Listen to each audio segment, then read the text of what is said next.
objeto. SCP-382.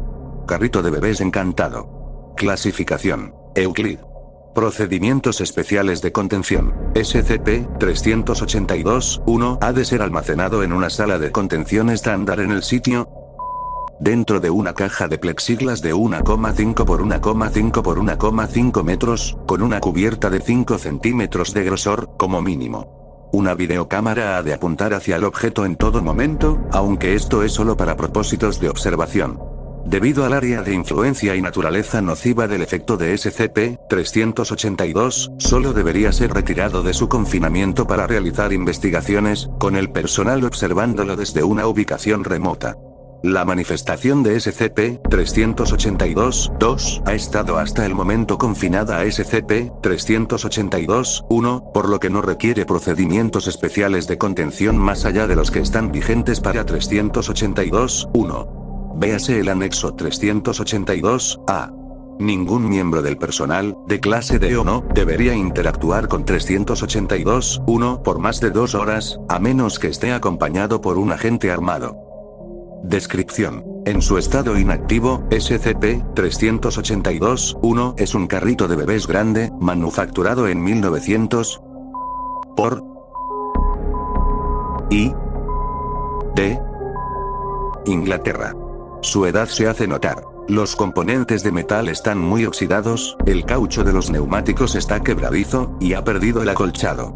SCP-382-2 parece ser un niño de entre meses de edad, extremadamente demacrado, con varias heridas que parecen variar con cada manifestación.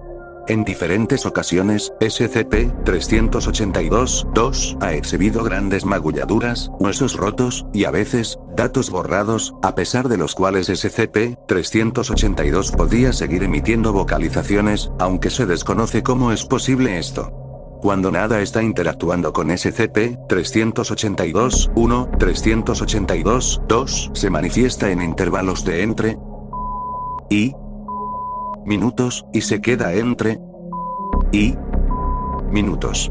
Sin embargo, cuando una persona coloca sus manos en las agarraderas del carrito, SCP-382 se manifestará instantáneamente, y el tiempo de aparición y desaparición se reducirá a aproximadamente un segundo. Cualquier persona que haga contacto visual con 382-1, de ahora en adelante referido como el sujeto, es obligado a aproximarse y a colocar las manos en su manilla. Aunque se manifiesta solo de forma intermitente, 382-2 parece agravar el efecto cuando el sujeto lo ve.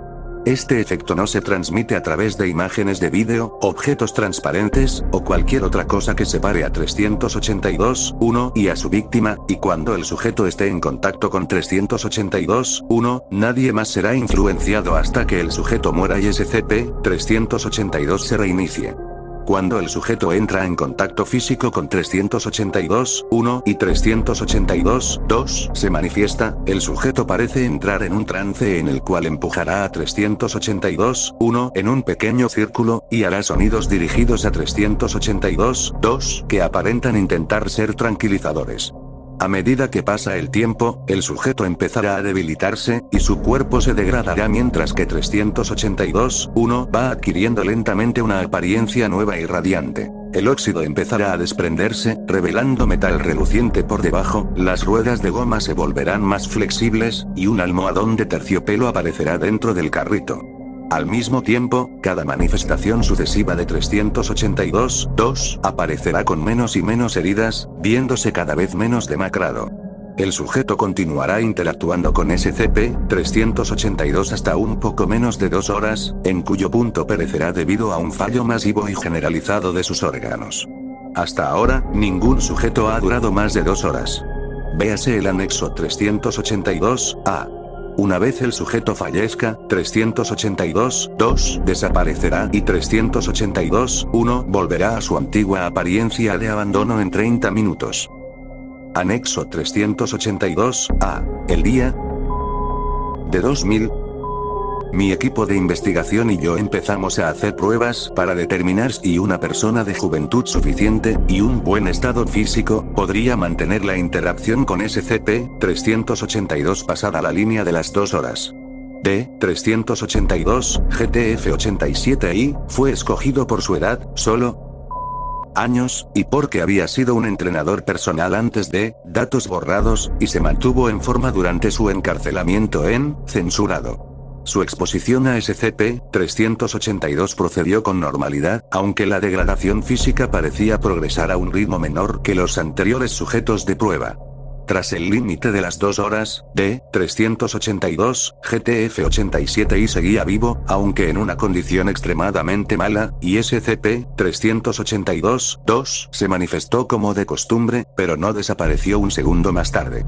En ese momento, 382-2, datos borrados, consumió el cadáver momificado de D382, GTF87i y procedió a datos borrados.